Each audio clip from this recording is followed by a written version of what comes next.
અસિતગિરિ સમમ સ્યાત્ કજ્જલમ સિંધુ પાત્રે સુરતર્વર્ષાખા લેખની પત્ર મુર્વે લિખતિ અધિગૃહીત્વં શારદા સર્વકાલમ તદેપી તવ ગુણાનામ ઈશ્ય પારમ નયાતિ મહેશાના પરૌ દેવો મહિમ્નો ના પરાસ્તુતિર અઘોરાના પરો મંત્રો નાસ્તિ તત્વં ગુરો પરમ દીક્ષા દાનમ તપસ્વીર્થમ જ્ઞાનમ યાગાદિકા ક્રિયા મહિમ્નસ્તવ પાઠસ્ય કલાનાહર્તિ ષોડશમ તવ તત્વં ન જાનામિ કીદૃશોષી મહેશ્વર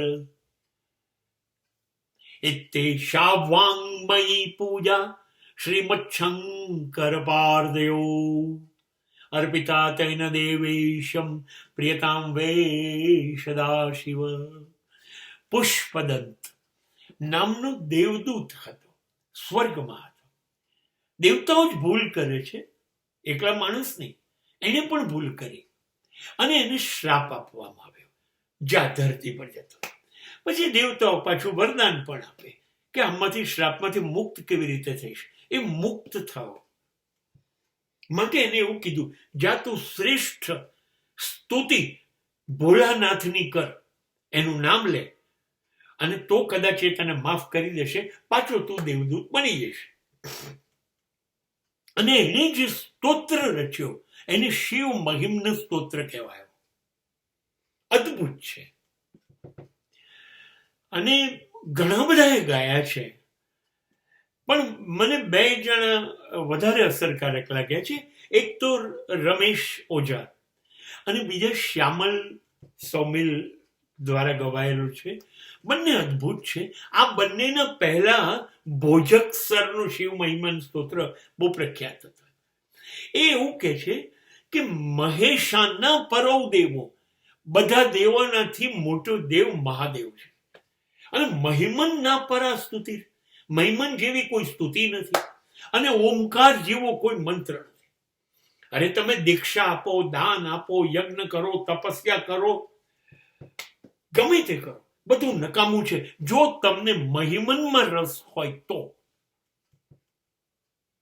અને આ બધું કર્યા પછી પુષ્પદંત શ્રી પુષ્પદંત મુખ પંકજ નિર્ગતેન સ્તોત્રેણ કિલ્બિષારેણ હરપ્રેણ કંઠસ્થિતેન પઠિતેન સમાહિતેન સુપ્રેણિતો ભવતિ ભૂતપતિર્મહેશ. આ સમાપ્તમ મિદમ સ્તોત્રમ પુણ્યમ ગાંધર્વભાષિતમ અનુપમ્યમ મનોહારી શિવમેશ્વર વર્ણનમ.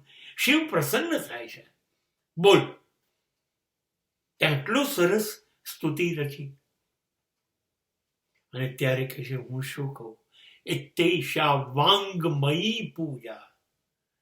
મને કંઈ નથી આવડતું, હું ખાલી થોડુંક બોલ્યો છું, એ સ્વીકારો. તવ તત્વં ન જાનામિ, શિવ શું છે હું કેવી રીતે જાણી શકું? એ જ આપણે કહીએ છીએ, તવ તત્વં ન જાનામિ, તવ તત્વં ન જાનામિ કીદૃશોષી મહેશ્વર. હે શિવ, હે મહાદેવ, હે કલ્યાણકારી, દેવોના દેવ, તો શું છે એ સમજવા માટે અમારી જડ મંદ બુદ્ધિની કોઈ શક્તિ નથી.